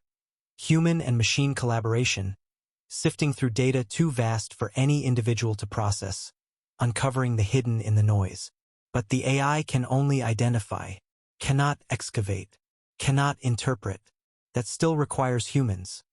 Archaeologists on the ground, willing to venture into harsh environments, to dig through sand, to piece together the fragments. There is an ethical dimension to Saharan archaeology. Much of the Sahara lies within nations that were colonized, that had their heritage extracted by foreign powers, their artifacts taken to museums in Europe and America.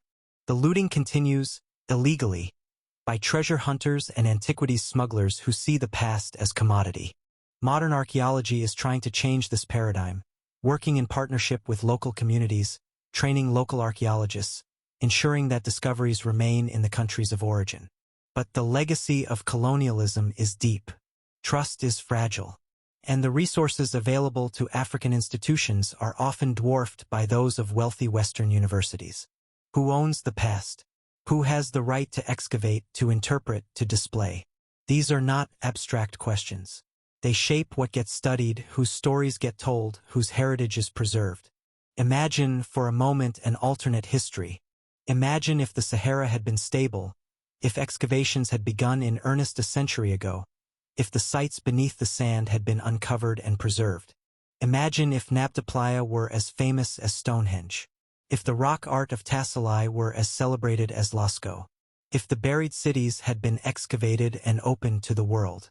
The Sahara would be a destination, a pilgrimage site for those interested in human origins, in ancient civilizations, in the mysteries of the past. But it is not. The instability, the remoteness, the sheer difficulty of access have kept the Sahara's heritage hidden, known only to specialists. And so the broader narrative, the popular understanding of human history, remains unchanged, centered on Egypt and Mesopotamia. This is not conspiracy. This is the accident of geography and politics. But it is a loss nonetheless. The Tuareg are known, among other things, for their poetry. They compose long, intricate poems, epics of ancestors, love songs, laments for lost places. These poems are oral, memorized, performed with music. And in them, threaded through the verses, are references to places that no longer exist. Rivers with names. Forest cities. To the Tuareg, these are not myths. These are geography, real places described with precision, located within their conceptual map of the land. But to an outsider, they sound like fantasy. How can there be rivers where there is only sand? This is the gap between lived knowledge and external perception. The Tuareg remember. The rest of the world does not. The current populations of the Sahara, small, scattered, struggling, are the descendants of those who survived. They are the children of the dust, the inheritors of a catastrophe. And yet they endure. The Tuareg, the Tubu, the Sahrawis, they navigate a landscape that has defeated armies, that turns back expeditions, that kills the unprepared. They are among the most resilient cultures on earth. And they carry, in their blood and their stories, the memory of something greater. Here is the question we should be asking but rarely do. How many other green Saharas are there? How many other regions, now hostile, were once fertile and inhabited? Their histories buried beneath jungle, ice, ocean, or sand. The submerged continental shelves, exposed during the last ice age, were inhabited. We know this because we occasionally find tools dredged up by fishing trawlers or revealed by underwater archaeology. Entire landscapes, hundreds of thousands of square kilometers, were submerged when sea levels rose 10,000 years ago. What cultures existed there? What cities stood on coasts that are now underwater? We will never know most of it. The ocean is even less forgiving than the desert. But the possibility should haunt us. The narrative of human civilization, the tidy story of progression from simple to complex, from scattered bands to great empires, is incomplete. Whole chapters are missing. The geological surveys of the Sahara are incomplete. Much of the desert has never been systematically mapped at high resolution. Seismic surveys, gravity surveys, ground-penetrating radar, these have been conducted in some areas, but the coverage is patchy. And what has been surveyed was often surveyed for economic reasons, oil, gas, minerals, not for archaeology. The data exists in the archives of energy companies and geological surveys, but it is not always publicly available. It is proprietary, commercial, locked away. Occasionally, researchers gain access. Occasionally, a generous company shares data. And when they do, new sites are found. But most of the data remains unseen by archaeologists. There could be dozens, hundreds of sites already mapped in this data, unrecognized because no one with archaeological training has looked. Archaeology is chronically underfunded. This is true everywhere, but especially in regions like the Sahara where the logistical challenges drive costs up and the political challenges drive interest down. A single season of excavation in the Sahara can cost hundreds of thousands of dollars. Transport, permits, equipment, personnel, security.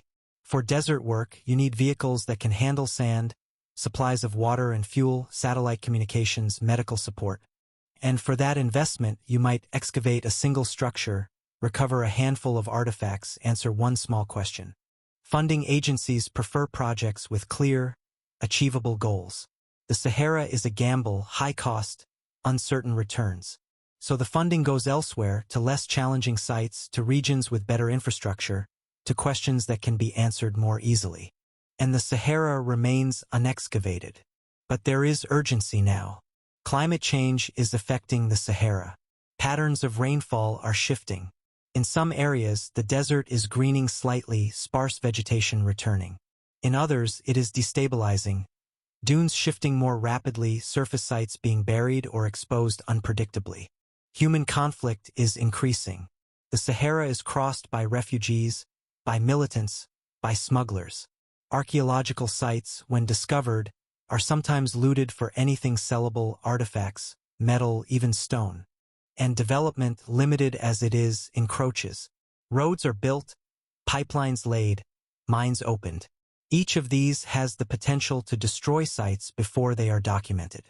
Archaeology is a race against erasure. And in the Sahara, erasure is winning. But there is hope. The technology continues to improve.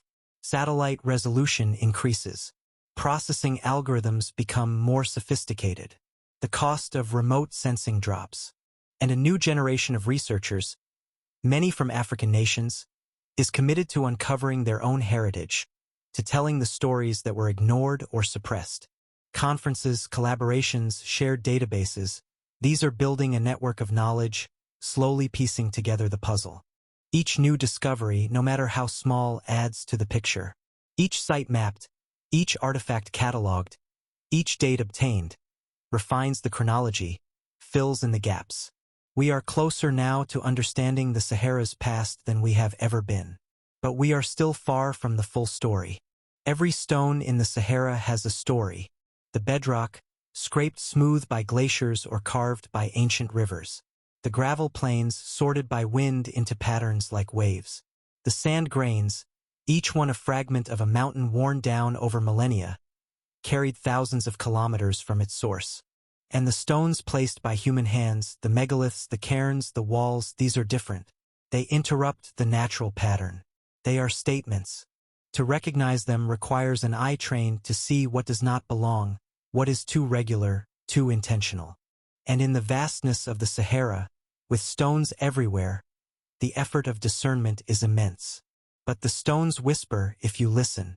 They say, we were placed. We mean something. Nabta Playa is the most studied of the Saharan astronomical sites, but it is not the only one. In the Adrar Plateau, there are stones aligned to the equinoxes, moments when day and night are equal, when the sun rises due east and sets due west.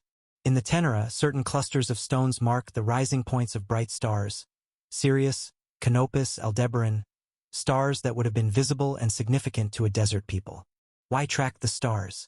Practically, for navigation, for calendrics, for timekeeping. But also symbolically, the stars were eternal, unchanging, reliable. In a world of uncertainty, where rains might fail, where resources were unpredictable, the stars were constant. They were a source of order, a connection to the divine. Archaeology increasingly recognizes that ancient peoples did not see landscape as we do, as neutral space to be used or crossed. They saw landscapes as alive, as imbued with meaning, as structured by sacred and profane zones. A mountain was not just a geological feature. It was the abode of spirits, or ancestors, or gods. A spring was not just water. It was a gift, a threshold, a place of power. The Sahara, during its green phase, would have been such a landscape, a network of meaningful places, each with its own stories, its own significance. The stone circles, the rock art sites, the megalithic structures, these were nodes in that network. They marked places where the human and the divine intersected. And the people moved through this landscape from site to site, in seasonal rounds or pilgrimage routes, maintaining relationships with the places and the powers they held. There is a theory, speculative but intriguing, that humans carry environmental memory in our genes. Adaptations to altitude, to cold, to UV exposure, these are genetic, selected over generations. But might there also be subtler memories? Behavioral predispositions shaped by the environments our ancestors inhabited? The descendants of Saharan peoples, now living in the Sahel in North Africa, scattered across the world. Do they carry, in some unspoken way, the memory of the desert? This is not mysticism. This is epigenetics, the study of how environment affects gene expression, sometimes across generations. Trauma, for instance, can leave markers on genes, markers that are inherited, that affect how descendants respond to stress. The collapse of the Green Sahara was traumatic. The displacement, the starvation, the loss, did it leave marks that persist invisibly in the populations that survived? We do not know, but it is worth asking. One of the paradoxes of archaeology is that we know less about periods of abundance than periods of stress. Stress leaves traces. Mass graves, hordes of valuables buried and never retrieved, abandoned settlements, evidence of violence. Abundance, by contrast, is quiet. Prosperous societies build, but their buildings are often reused, built over, erased by later activity. They create art, but perishable art, textiles, wood carvings, performances that do not survive. The Green Sahara at its peak was abundant. Food was plentiful. Populations grew. There was surplus, leisure, time for art and ritual and innovation. But this abundance leaves little trace. We see the collapse, the environmental shift, the migration, more clearly than we see the fluorescence. This skews our understanding. We see a region in decline, and we assume it was always marginal. We miss the peak. There is a phrase in Arabic, Jannah, paradise, the garden. In Islamic cosmology, Jannah is the afterlife reward, a place of eternal rivers, shade, abundance. But the imagery is earthly. It describes a fertile landscape, a place where water flows and life thrives. This is not abstract. This is memory, the memory of a world that existed, that was lost, and that is promised again. The peoples of the Sahara and their descendants carry this memory.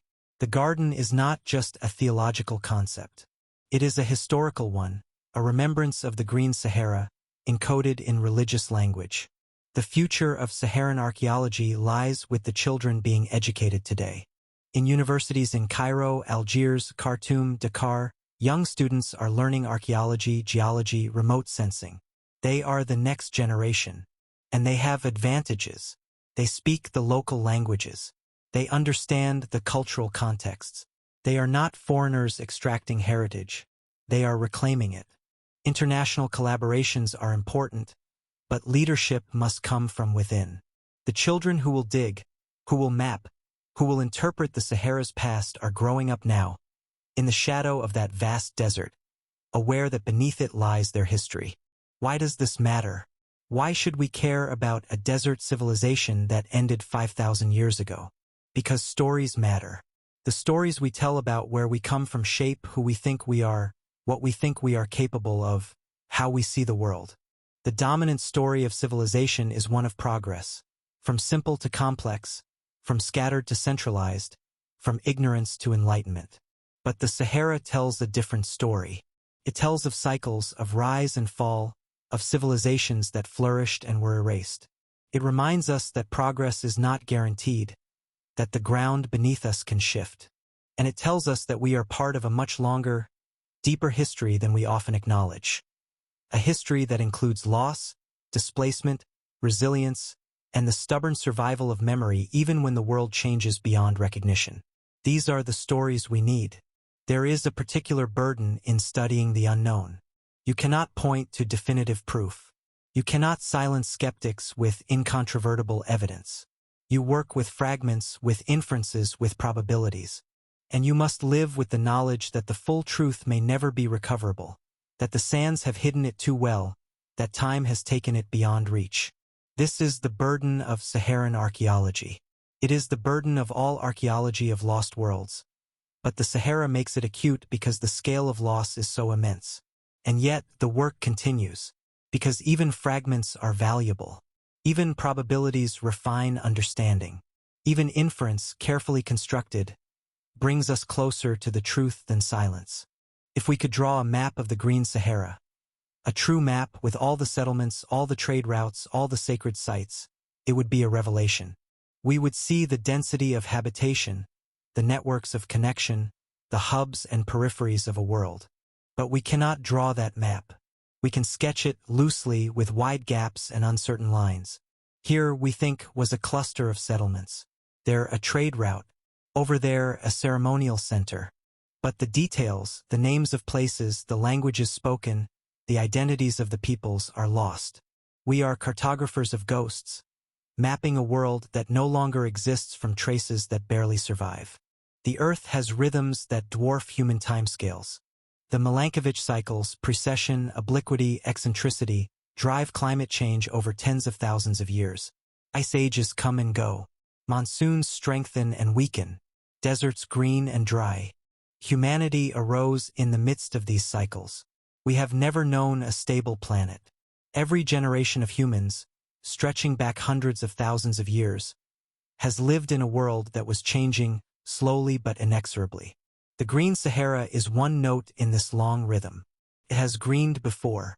It will green again, tens of thousands of years from now, when the orbital mechanics align once more. And when it does, what will it reveal? Will the dunes retreat, exposing the ruins we have sought? Will future archaeologists, if there are future archaeologists, marvel at what they find? Or will the cycles erase even the traces we see now, grinding the stones to dust, scattering the fragments beyond recognition? In the myths of North Africa and the Near East, there is a recurring motif. The gods once lived among humans and then they departed. In Sumerian myth, the Anunnaki withdrew. In Egyptian myth, the gods ruled directly during Zep-Tepi, then receded, leaving kingship to mortals. These are often read as theological statements, the separation of the divine from the mundane. But what if they are historical? What if the gods were the cultures of the Green Sahara, sophisticated, knowledgeable, revered by their contemporaries, and their departure was the climate-driven collapse that scattered them? The survivors in the Nile Valley and elsewhere would remember them as something greater, something lost. Over generations, memory becomes myth. The ancestors become gods. This is not to say there were no actual religious beliefs, but it is to suggest that the religious narratives may encode historical events, the memory of a golden age, ended by forces beyond human control. Language is one of the first casualties of collapse. When populations fragment, when transmission between generations is disrupted, languages die. We have no direct record of what languages were spoken in the Green Sahara. The proto-writing symbols, if they are writing, cannot be read. But we can infer from the linguistic map of today. The Afroasiatic language family, which includes ancient Egyptian, Berber, Semitic, Cushitic, and Chadic languages, is one of the world's oldest and most widespread. Linguistic reconstruction suggests that this family diverged from a common ancestor around 10,000 to 15,000 years ago, right in the window of the Green Sahara. Is it possible that the Proto-Afroasiatic language was spoken in the Sahara, and that the family's divergence reflects the dispersal of populations as the desert formed? This is speculative, but it would position the Sahara as not just a cultural, but a linguistic cradle. Technology is cumulative, we think. Each generation builds on the last. Progress is inevitable, but history shows otherwise. Technologies are forgotten. Roman concrete, whose recipe allowed structures to stand for millennia, was lost for over 1,000 years. Greek fire, the Byzantine Empire's weapon of terror, was never recovered. The method of constructing certain megalithic structures, how stones weighing hundreds of tons were moved and placed with precision, is debated even today. If the Green Sahara had technologies, methods of water management, agricultural techniques, architectural practices, suited to their environment, those technologies may have been lost when the environment changed and the people dispersed. In the new lands, the old methods were useless. You cannot build desert cisterns in a river valley. You cannot manage monsoon pastures in an arid steppe. The knowledge became irrelevant, and so it was not passed on. And now we cannot recover it, because the physical evidence has eroded or is buried too deep. I return again to the stones. They stand in the desert, silent, patient, enduring. They have outlasted the people who erected them. They have outlasted the languages spoken, the songs sung, the prayers offered at their bases. They have outlasted empires that rose and fell in other parts of the world, utterly unaware of their existence. And they will outlast us too. Thousands of years from now, if humanity still exists, if the Sahara is green again, perhaps someone will find them and wonder, as we do now, who built these? Why? And the stones will not answer. They will only stand, as they have always stood, marking a place and a purpose that has passed into silence. But silence is not absence. Beneath the sand, in the layered sediments, in the buried structures, the archives remain. They are not written archives, not scrolls or tablets with neat script. They are archaeological archives, material records encoded in artifacts, in architecture, in the spatial relationships of objects, in the chemical signatures of soils, in the isotopes of bone. These archives can be read if we have the tools, the time, the will. Each excavation is an act of reading. Each analysis of an artifact is an act of interpretation. Each reconstruction of an ancient environment is an act of translation. We are reading the Sahara, slowly, word by word, page by page. The book is long. Many of its pages are damaged or missing, but it is not blank. One of the most compelling aspects of the Sahara's story is how it mirrors patterns elsewhere. The collapse of the Green Sahara around 5,000 years ago coincides, roughly, with climatic upheavals across the globe. In Mesopotamia, the 4.2 kilo-year event, a severe drought, is linked to the collapse of the Akkadian Empire and upheavals in the Near East. In the Indus Valley, the Harappan civilization begins its decline around the same period, possibly due to changes in monsoon patterns. In China, the transition between Neolithic cultures and the emergence of dynastic states coincides with climate shifts. These are not identical events, but they are synchronous. A global climate perturbation, driven by volcanic eruptions, solar variability, or shifts in ocean circulation, may have affected multiple regions simultaneously. If so, the Sahara's desiccation was part of a broader pattern, one of many dominoes falling in a cascade of environmental and social collapses that reshaped the ancient world. But causality in history is never simple. Climate change was the trigger, yes, but the response, how societies adapted, migrated, collapsed, or endured, was shaped by human choices, by social structures, by the contingencies of leadership, conflict, cooperation. Some communities may have managed the transition well, adapting their subsistence strategies, moving gradually to sustainable locations. Others may have clung too long to failing systems, resisted migration, fragmented into conflict over dwindling resources. The outcomes were not predetermined. They were the results of countless decisions, made by individuals and groups whose names we will never know. History is not just the unfolding of impersonal forces. It is the accumulation of choices. Resilience, the ability of a system to absorb shocks and continue functioning, is a concept borrowed from ecology but applicable to societies. What makes a society resilient? Diversity of food sources, of economic strategies, of social roles. Flexibility, the ability to adapt quickly to new conditions. Redundancy, multiple pathways to achieve essential goals so that if one fails, others remain. Did the societies of the Green Sahara possess these traits? We cannot know in detail, but the fact that some people survived, that cultures continued, albeit transformed, in the regions where they fled, suggests a degree of resilience. But resilience has limits. When the shock is too great, when the resources are too depleted, when the environment shifts beyond a critical threshold, even resilient systems collapse. The Green Sahara exceeded that threshold. There are regions of the Sahara that have never been surveyed. Large swaths of Libya, Chad, Niger, Mauritania, Mali, politically unstable, remote, dangerous, are blank spots on the archaeological map. We have satellite data sometimes. We have reports from colonial-era explorers or geologists. But no systematic survey, no excavation. What is there? Possibly nothing of significance. Possibly everything. Until we look, we cannot know.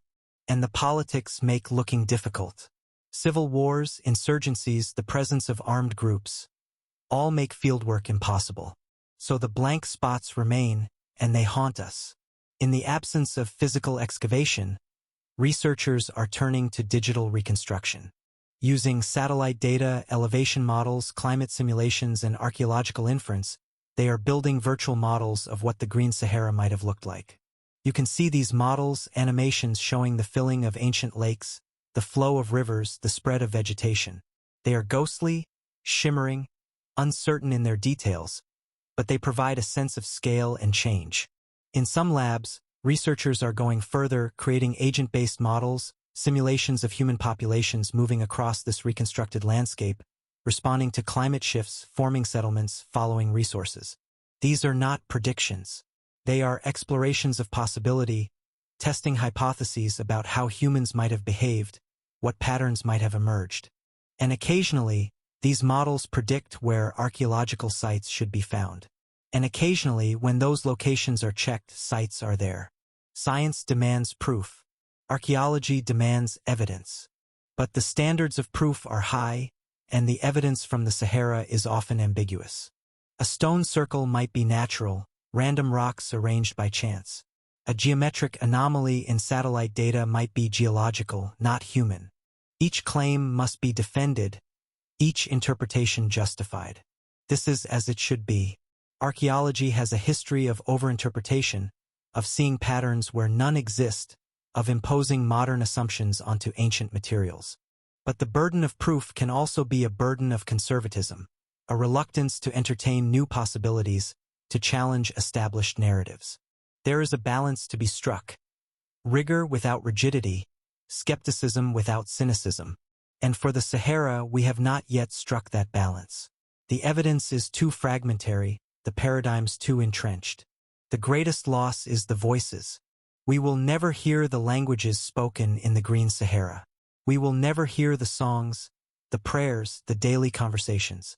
We will never know the jokes they told, the stories they loved, the fears that kept them awake at night. All of that, the texture of lived experience, the interiority of individual lives, is gone. Archaeology can tell us what people did, can tell us what they made, what they ate, where they lived, how they died. But it cannot tell us what they thought, what they felt, who they loved. For that, we need writing. And the Green Sahara, as far as we know, did not achieve writing in a form that survived. So the voices are silent, and we are left with the bones and the stones and the sand. But there is continuity. The genetic descendants of the Green Sahara live on in North Africa, in the Sahel, scattered across the world. The cultural descendants, the traditions, the technologies, the cosmologies that were carried away and transformed, persist in the practices of modern peoples. And the geographic descendants, the Tuareg, the Tubu, the peoples who still inhabit the Sahara despite its harshness, carry knowledge and identity rooted in that ancient world. The Green Sahara is gone, but it is not lost. It is diffused, transformed, embedded in the present. And that, perhaps, is a kind of survival. Let us speak for a moment of now. We live in a time of climate change. The evidence is overwhelming, the consequences mounting. And one of the regions most affected is the Sahel, the transition zone on the Sahara's southern edge. In some projections, the Sahel will dry further, the desert expanding south, displacing millions. In others, paradoxically, increased rainfall from altered atmospheric circulation could bring some greening. The models are uncertain. The future is not written. But the Sahel's peoples, farmers, herders, townspeople, are already experiencing the shifts. Droughts are more frequent, rainfall more erratic, resources more contested. This is the echo of the past, the Green Sahara collapsing again in slow motion, and we are watching it happen. What can the collapse of the Green Sahara teach us? First, that climate can change rapidly on timescales relevant to human societies. Not over millions of years, but over centuries or less. Second, that environmental change drives migration, and migration drives conflict, displacement, cultural transformation. Third, that resilience is not guaranteed.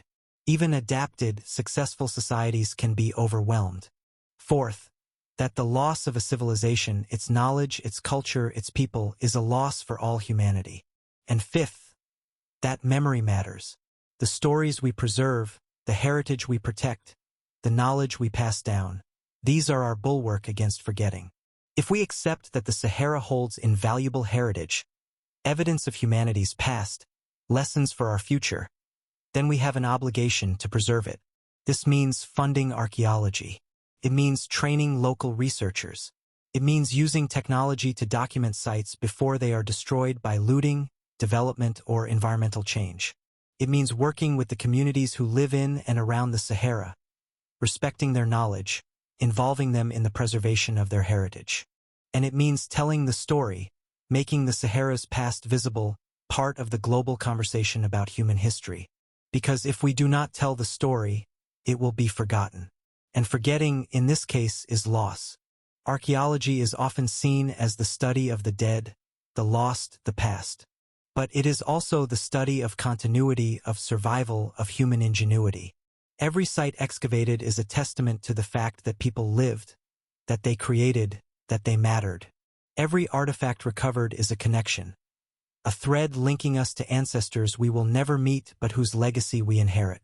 Archaeology is an act of remembrance, and in remembering, we affirm that lives, even those lost to time, have meaning. This is especially true for the Sahara, where so much has been erased. To excavate a site, to map a settlement, to recover even a single artifact, is to rescue something from oblivion. It is an act of hope. The Sahara will change again. In 15,000 to 20,000 years, the orbital cycles will shift once more.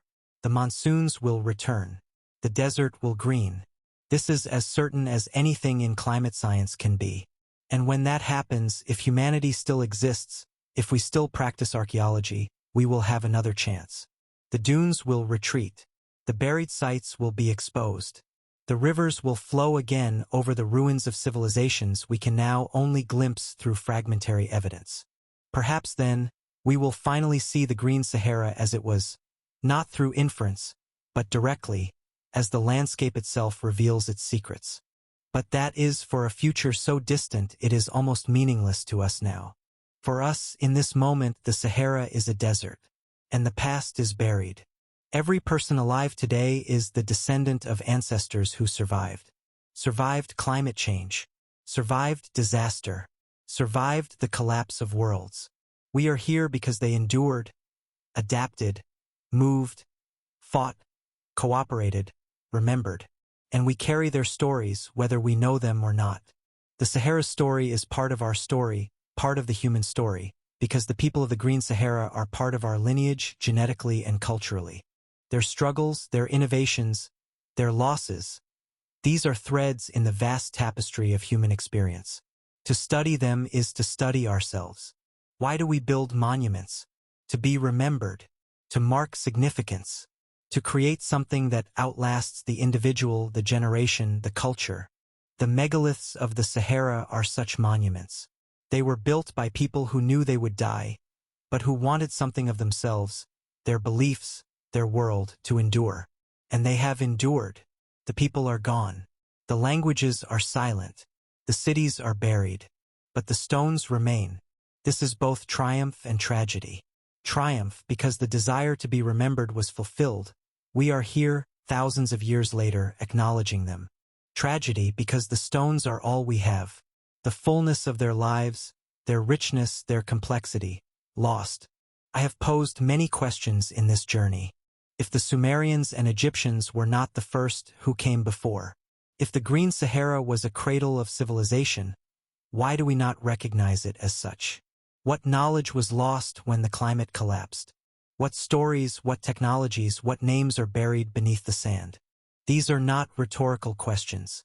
They are real inquiries demanding investigation, open to evidence. And they remain, for now, unanswered. But the asking is important. The willingness to question, to challenge the narratives we inherited, to look beyond the familiar. This is how knowledge advances. The Sahara asks us to look, and slowly we are learning to see. There is water beneath the Sahara. Not surface water, but ancient aquifers, vast reservoirs of groundwater, trapped in porous rock layers deep underground. These aquifers were filled during the Green Sahara period, recharged by the rains that no longer fall.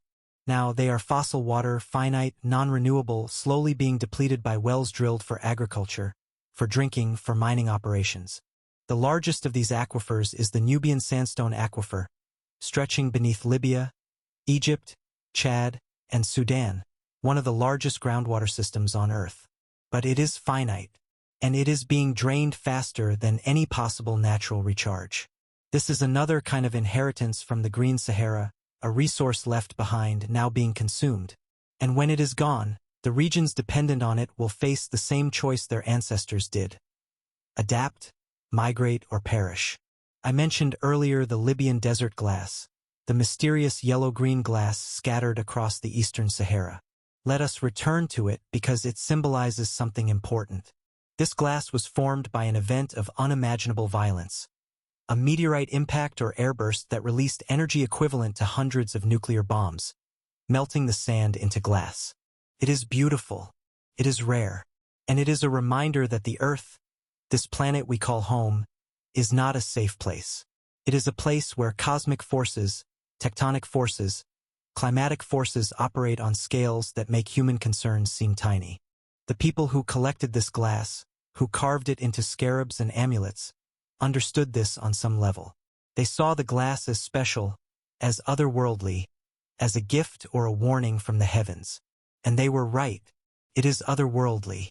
It is a piece of cosmic violence made tangible.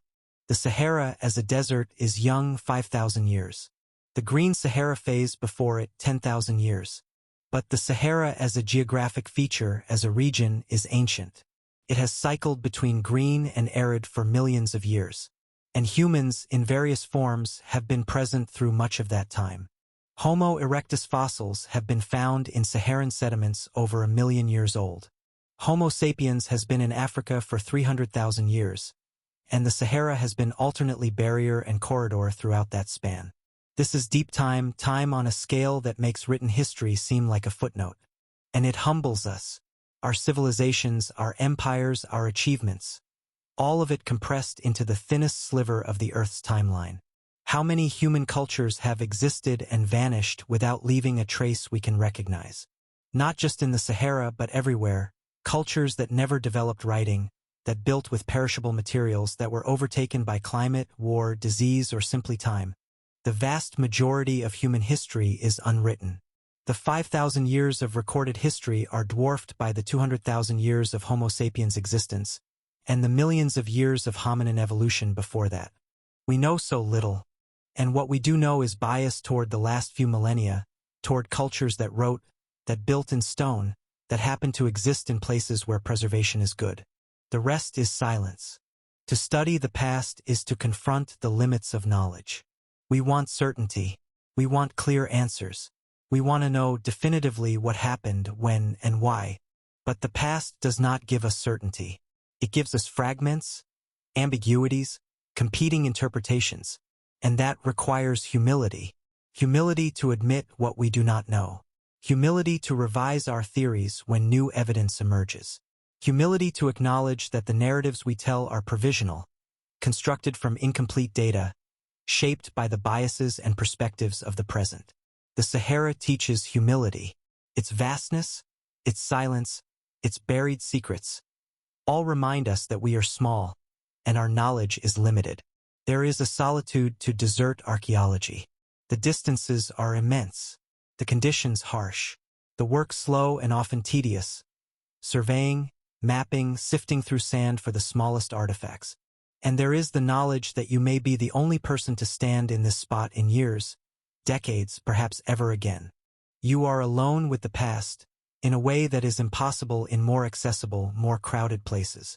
And in that solitude, there is a strange communion. You are looking at something, an artifact, a wall, a stone, that another person made, touched, used. You are separated by thousands of years, but connected by this object, this place. It is intimate in a way that is hard to describe. I mentioned earlier the singing dunes, the eerie hum they emit under certain conditions. But let me expand on this because it is more than a curiosity. It is a window into perception. To the people of the Sahara, ancient and modern, these sounds are supernatural. They are the voices of the desert, the breath of jinn, the echoes of the dead. This is animism, the belief that the world is alive, that natural phenomena have agency, intention, spirit. To a modern, secular, scientific perspective, the sounds are physics, resonance, friction, grain-size distribution. But which perspective is more true? Both, perhaps. The physics is real. But so is the experience, the sense of presence, of the uncanny, of something beyond the material. The Sahara, in its immensity and strangeness, blurs the line between the natural and the numinous. Stone outlasts flesh. It outlasts wood, cloth, paper. It outlasts most things humans make. But it does not outlast stories. Stories, when they are told and retold, passed from generation to generation, can survive the destruction of every physical artifact.